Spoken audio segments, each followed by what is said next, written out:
Assalamu alaikum. Welcome back to Quran Precision. In this video, we're going to talk about the difference between the letter Thal and the letter Za. A lot of languages don't have the letter Thal or the voice TH in them. So a common substitution for the Thal is the letter Za. There are other substitutions, but this is a very common one.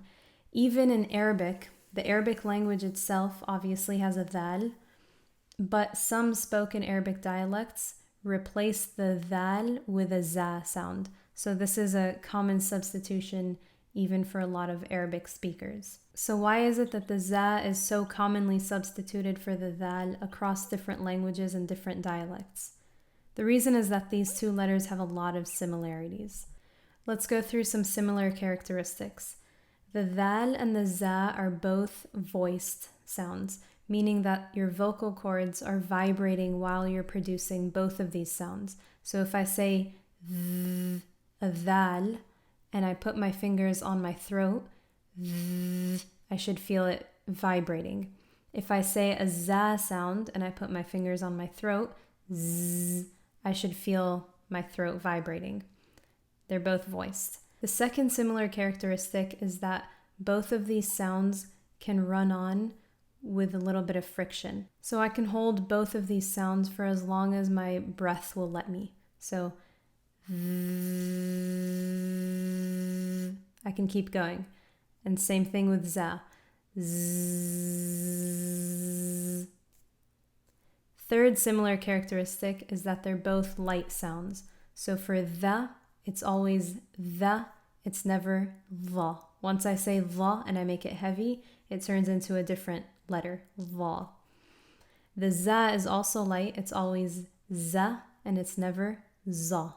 So if the Thal and the Za have so many similar characteristics, what makes them different? Placement. The position of your tongue when you're producing each of these sounds should be completely different. So for the Thal, the front of your tongue is going to touch the edge of the top two teeth. These two. And when you do that, the tip of your tongue is going to come out slightly between your top and bottom teeth. So you should see the tip of your tongue come out just a little bit. And for the Za, the tip of your tongue is going to go down and it's going to touch the base of your bottom front two teeth. And when you do that, the air is going to flow over your tongue, creating that zzz, zzz sound. So you shouldn't see my tongue stick out at all for the Za. So when we're producing these two letters, this is what you should see. The picture on the left is a Thal. The tongue is sticking out just slightly. And the picture on the right is a Za. The tongue is completely inside the mouth. Does not stick out at all. Besides just the placement of our tongue when we're saying these two letters, the Za also has an additional characteristic called safir, which is this whistling sound. It exists for the Za, but also the Sin and the Sad as well. So it's this whistling sound or this buzzing sound. It's almost like you hear a little Sin happening in the background of your Za. Zzz, zzz. And that doesn't exist for the Thal. Alright, so now let's practice hearing the difference between the Thal and the Za sounds, feeling the difference and seeing the difference as well. So listen and repeat.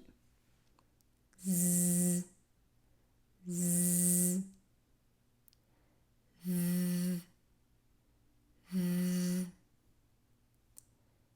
z, za, za, the, az, az, أذ أز أز أذ أذ. All right, let's look at some words that have a za in them. Listen and then repeat. زمر زمر تزر تزر أزواج أزواج العزيز العزيز. Alright, now words that have ذال in them. ذكرا ذكرا إذا إذا كذب كذب أخذنا أخذنا. So what is the difference between the ذال and the za sounds? Your short answer is this. The position of your tongue when you're saying each of these sounds should be completely different. But then also remember that the za sound has that safir, that buzzing quality, zzz, that the dhal does not have. Alright, that's it for the difference between the dhal and the za sounds. Thank you. If you like this video, don't forget to give it a thumbs up and subscribe to my channel. And if you're looking for more learning and practice, go to speechprecision.com to schedule your free pronunciation assessment. I'll be able to tell you exactly what you need to improve your Quran recitation and pronunciation.